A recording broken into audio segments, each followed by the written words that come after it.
अस्सलाम वालेकुम। आज मैं किचन में बना रही हूँ मिक्स दाल, जो कि 4 से 5 दालों का मिला के बनाई जाती है। ये दाल बहुत ही मज़ेदार और लजीज है। आप इसे नान के साथ सर्व कर सकते हैं। गार्निश के लिए हम हरा धनिया, पुदीना, तली हुई प्याज, लेमन से सर्व करेंगे।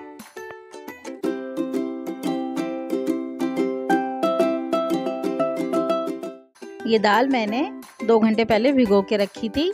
इन दालों में दाल मूंग, दाल मसूर, साबित मसूर और चने की दाल है। ये चारों दालें आधा आधा कप मैंने यूज़ की हैं और साथ ही मैंने चंद हरी मिर्चें और चंद लहसुन के जवे काट के रख लिए हैं और साथ में हल्दी थोड़ी सी जाएगी इसमें।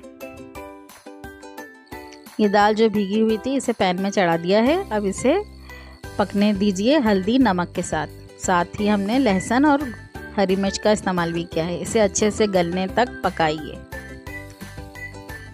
ये दालें अच्छे से गल चुकी हैं।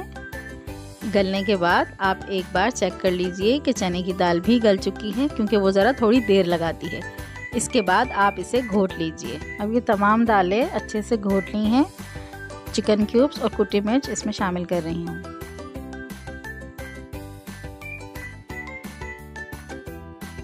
मैं यहाँ नमक डाल रही हूँ, मुझे नमक कम लग रहा है। आप भी चेक करके नमक डाल सकते हैं। और साथ ही साथ पिसा गरम मसाला इस्तेमाल कर रही हूँ। पिसा गरम मसाले से अच्छे से गार्निश कीजिए, इसका बहुत ही अच्छा टेस्ट आता है।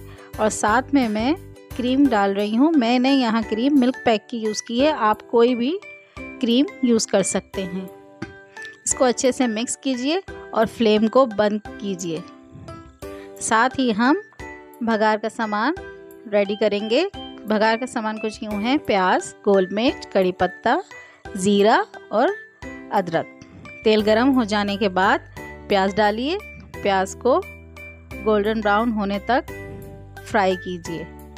प्याज फ्राई होने के बाद इसमें कड़ी पत्ता, गोल मिर्च, ज़ीरा शामिल कीजिए। ये लीजिए, मज़ेदार सा तड़का तैयार है। ये मज़ेदार सी दाल तैयार है। इस पे गरम मसाले से गार्निश करें। गार्निश करने के बाद भगार लगाइए। भगार आप जिस देसी घी का लगा सकते हैं और थोड़ी देर इसको ढक दीजिए ताकि गरम मसाले की स्मेल इसमें मौजूद रहे। गार्निश हम इसे लेमन से कर रहे हैं। आप अदरक, पुदीना से भी गार्निश कर सकते हैं। लीजिए, मज़ेदार सी मिक्स दाल तैयार है, जो बिल्कुल हलीम का टच देती है। आप इसे ज़रूर ट्राई कीजिए।